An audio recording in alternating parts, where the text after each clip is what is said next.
السلام علیکم ګرانو مینوالو، زه فیضان ګلستان یو ځل بیا حاضر ما دوستانو. زما چې کوم نننی هغه ټاپک دی هغه د دلراج په باره کې دی. دلراج تاسو خو پېژنئ، او د دلراج نن سبا ناسته پاسته کم خلکو سره ده او په کومه موضوع کې ده.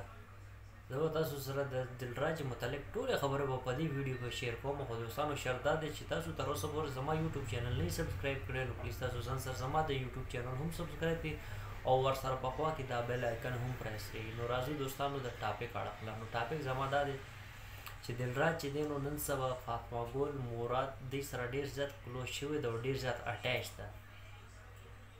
څنګه تاسو په تمنیل باندې دا تصویر صحیح کړو، دا دلراج ده او د دې چې کوم برډې پارټي و هغه والا چا کړی دی؟ هغه والا مراد کړی دی.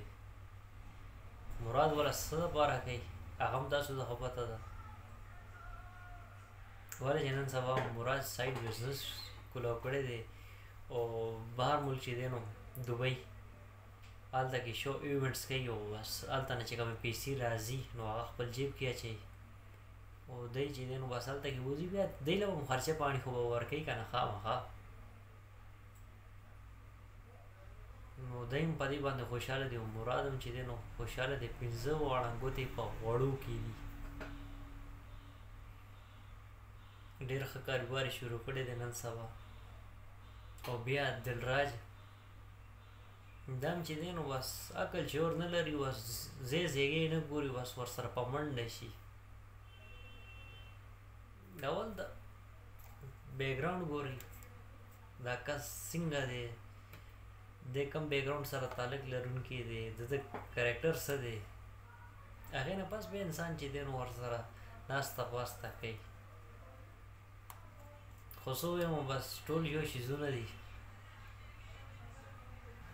دی خوشحالېږي چې موږ ته د دوبۍ وزټ میلو شو، چکر لپاره موږ دوبۍ ته ځو، چکر به مو وهو، سیر سپاټې به مو کوو او بل چې دی نو پیسې به هم میلاویږي، پیسې به هم ترېنه راواخلو. الله پاک دې ورله هدایت ورکړي، نور څه ووایم. بس دوستانو زما دا میسج او دا پیغام و چې زما خبره په چا باندې بده لګېدلې نو زه بخښنه غواړم. انشاءالله ډېر زر تاسو سره به یوې نوې ویډیو کې ملاقات کېږي. تر هغه پورې اجازت غواړم. د لیو الله په امان، والسلام.